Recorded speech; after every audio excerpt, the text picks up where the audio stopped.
کہ طویل عرصے کا کوئی سیٹ اپ بنا دیا جائے، اس کا قطعی طور پر کوئی امکان نہیں ہے۔ کوئی خواہ جتنا بھی زور لگا لے، پنجاب اور KPK کے نگران وزرائے اعلیٰ کے حوالے سے باتیں سامنے آ رہی ہیں، پنجاب میں کون وزیر اعلیٰ بنے گا؟ کچھ لوگوں کی طرف سے یہ کہا جا رہا ہے، خصوصی طور پر PTI کی طرف سے، ان کے حامی اینکرز کی طرف سے، صحافیوں کی طرف سے یہ کہا جا رہا ہے کہ کچھ طاقتیں اور مسلم لیگ نون محسن رضا نقوی کو نگران وزیر اعلیٰ بنانا چاہتے ہیں، کسی بھی صورت میں بنانا چاہتے ہیں۔ تو اس میں میرا خیال ہے کہ کسی کو ڈرنے کی، خوف زدہ ہونے کی ضرورت نہیں ہے۔ محسن رضا نقوی صحافی ہیں، میڈیا سے ان کا تعلق ہے، آپ نے ان کے 1-2 چینل ہیں، وہ مسلم لیگ نون کے حامی سمجھے جاتے ہیں، مسلم لیگ نون کے لیے وہ آنکھ کا تارا ہو سکتے ہیں۔ وہ وزیر اعلیٰ بن جائیں گے تو کیا ایسا ممکن ہے کہ وہ مسلم لیگ نون کی کھل کر حمایت کریں؟ سوال ہی پیدا نہیں ہوتا۔ نجم سیٹھی کی طرف سے کیا کیا گیا تھا؟ نجم سیٹھی بھی پنجاب کے نگران وزیر اعلیٰ رہے ہیں، تو انہوں نے کیا تیر مار لیا تھا؟ کوئی بھی الیکشن پر نگران وزیر اعظم ہو، نگران وزیر اعلیٰ ہو یا نگران وزراء ہوں، وہ الیکشن پر کسی حد تک تو اثر انداز ہو سکتے ہیں، لیکن مکمل طور پر انتخابات کا سینیریو، انتخابات کا منظرنامہ کسی بھی صورت میں وہ تبدیل نہیں کر سکتے۔ آپ نے دیکھ لیا کہ 17 جولائی کو ضمنی انتخابات ہوئے تھے، اس کے بعد بھی عمران خان نے 7-8 سیٹوں پر الیکشن لڑا تھا۔ اس دوران اسٹیبلشمنٹ کدھر تھی؟ اس دوران طاقتیں کدھر تھی؟ لیکن کیا ہوا؟ کچھ بھی نہیں کر سکے۔ انتخابات ہوں گے تو کوئی بھی عام انتخابات ہوں یا پھر پنجاب اسمبلی کے، KPK اسمبلی کے انتخابات ہوں، کوئی بھی نگران سیٹ اپ کسی کے لیے بہت کچھ نہیں کر سکتا۔ معمولی سا فرق تو پڑ سکتا ہے، لیکن جس طریقے سے یہ سوچ ہے کہ نگران وزیر اعلیٰ ہوگا، نگران وزیر اعظم ہوگا، تو وہ ہر چیز کو تہہ و بالا کر دے گا، ایسا ممکن نہیں ہے۔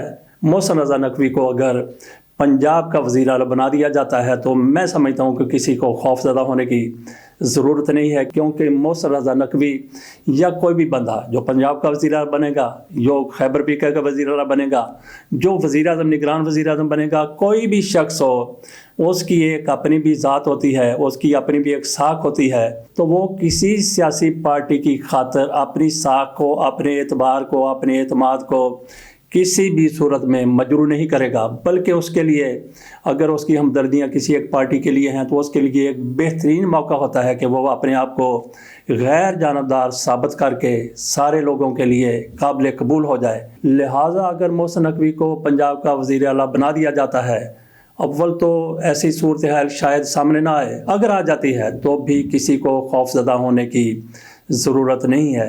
کیپٹن صفدر کی طرف سے یہ بھی کہا گیا ہے کہ مریم نواز شریف صاحبہ پاکستان آئیں گی تو سازش کو بے نقاب کریں گی۔ اللہ بہتر جانتا ہے کہ ان کے ساتھ کیا سازش ہوئی ہے۔ یہ لوگ تو جیلوں میں سڑنے والے تھے، کچھ کو نکال کر باہر بھیج دیا گیا۔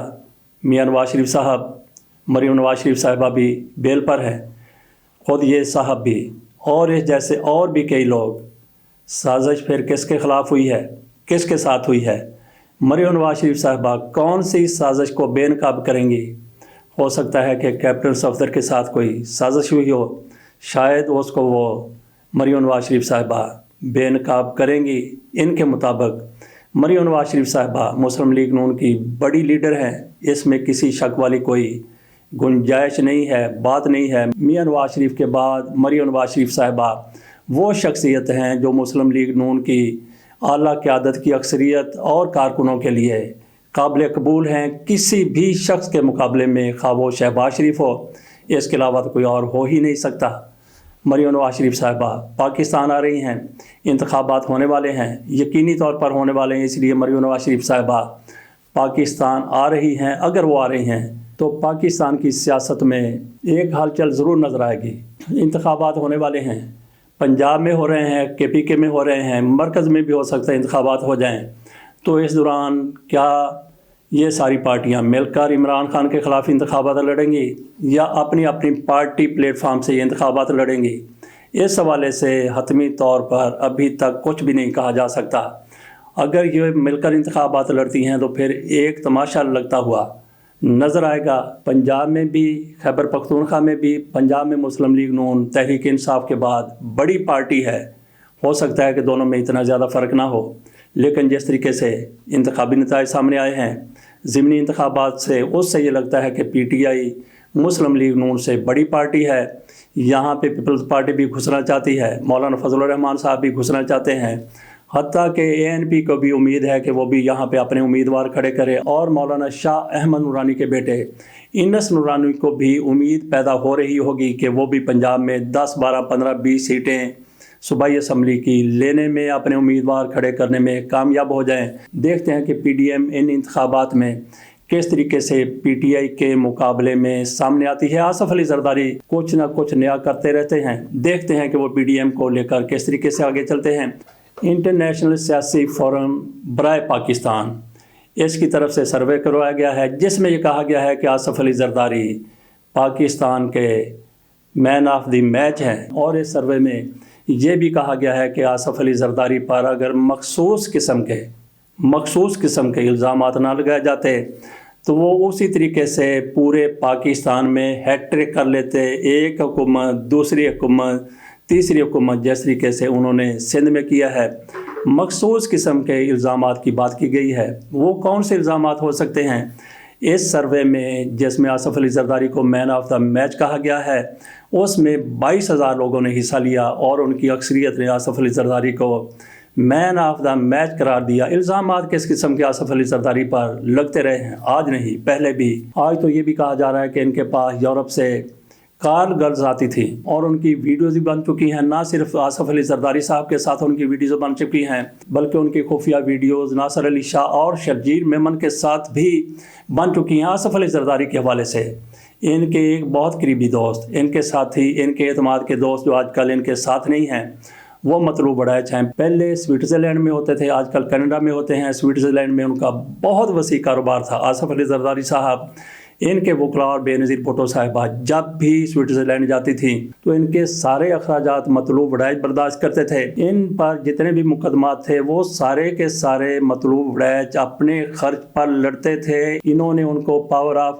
اٹارنی دے رکھا تھا۔ مطلوب بڑھائچ یہ کہتے ہیں، انہوں نے اپنے کالم میں لکھا اور اپنی عام گفتگو میں بھی وہ کئی بار کہہ چکے ہیں کہ آصف علی زرداری جب صدر پاکستان تھے تو بھارت سے ایشوریہ رائے کو پاکستان لایا گیا تھا، خصوصی جہاز کے ذریعے ان کو پاکستان لایا گیا، ایوان صدر پہنچایا گیا، 10 کروڑ روپیہ ان کو کیش دیا گیا، اور ان کے سارے اخراجات ایشوریہ رائے کے پاکستان میں ایک رات ٹھہرنے کے 10 کروڑ دیے گئے۔ اس کے علاوہ سارے کے سارے اخراجات بمے خصوصی جہاز جس میں اس محترمہ کو لایا گیا تھا، وہ بھی حکومت کی طرف سے یا زرداری صاحب کی طرف سے ادا کیے گئے تھے۔ اس سے آپ اندازہ کر سکتے ہیں کہ آصف علی زرداری صاحب کس طرح کے مین آف دا میچ ہیں۔ ان کو کچھ لوگ مرد حر بھی کہتے ہیں، اور جب انہوں نے کہا تھا کہ میں فوج کی اینٹ سے اینٹ بجا دوں گا، اور اس کے بعد جس طریقے سے وہ پاکستان سے چلے گئے اور ان کو پھر مرد حر سے مرد حر بھی قرار دیا گیا تھا۔ کوئی آصف علی زرداری کو مرد میدان کہتا ہے، کوئی آصف علی زرداری کو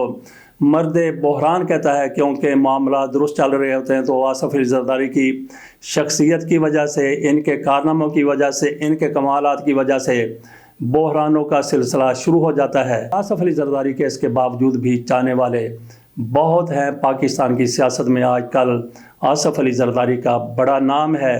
جس طریقے سے کسی دور میں الطاف حسین بوریوں میں بند کر کے لاشیں بھیجا کرتا تھا، اسی طریقے سے آصف علی زرداری صاحب بوریوں میں بند کر کے لاشیں تو نہیں بھیجتے، لیکن پارلیمنٹرین کی خرید و فروخت کے لیے بوریوں میں نوٹ ڈال کر ضرور بھیجتے ہیں، اور پاکستان سے باہر ڈالر بوریوں میں ڈال کر، لانچوں میں رکھ کر، جہازوں میں رکھ کر بھجوانے کی بھی ان کی شہرت ہے۔ ان پر الزامات ایسے سامنے آ چکے ہیں۔ ہمارے بڑے بڑے لیڈروں کے حوالے سے کہا جاتا ہے کہ یہ پاکستان میں رہتے ہیں، حکومت یہاں پہ کرتے ہیں، لیکن ان کی اولادیں بیرون ملک ہوتی ہیں۔ جب یہ بیمار پڑ جاتے ہیں تو علاج کے لیے پاکستان میں ان کو ہسپتال پسند نہیں آتے، علاج اپنا باہر جا کے کرواتے ہیں۔ جیسے میاں نواز شریف ہیں، مریم نواز شریف صاحبہ کو چھوٹی سی سرجری کے لیے یورپ جانا پڑا۔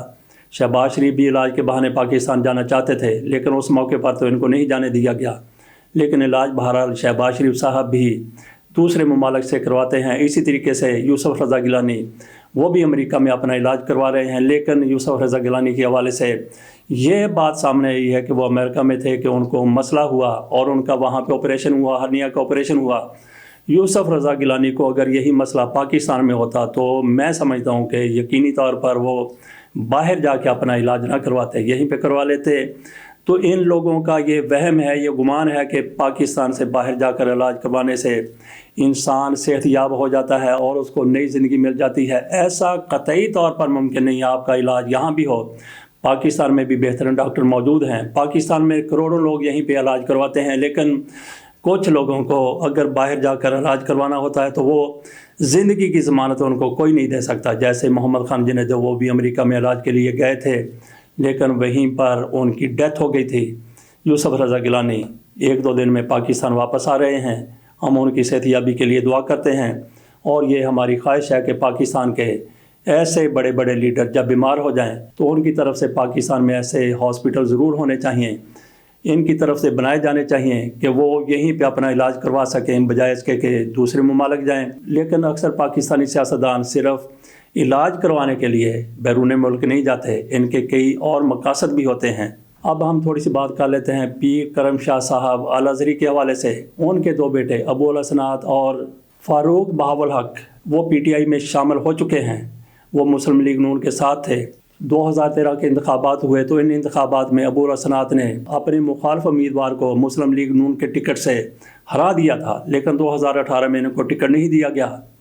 اب وہ اسی وجہ سے، شاید اسی ناراضی کی وجہ سے پی ٹی آئی میں شامل ہو رہے ہیں۔ یہ پی ٹی آئی کے لیے اللہ تعالیٰ کی ایک نصرت ہے، اللہ تعالیٰ کی ایک برکت ہے، کیونکہ یہ دونوں جس عظیم شخصیت کی اولاد ہیں ان کا بہت بڑا نام ہے کرم شاہ صاحب الازہری۔ ان کے پی ٹی آئی میں شامل ہونے سے ایک تو یہ خود بھی مضبوط ہو جائیں گے، دوسرا پی ٹی آئی اس حلقے میں پہلے سے زیادہ مضبوط ہو کر سامنے آئے گی، اور اس علاقے سے ہو سکتا ہے کہ پی ٹی آئی ان کی وجہ سے کلین سویپ کر جائے۔ اس کے ساتھ اجازت دیجیے، اللہ حافظ۔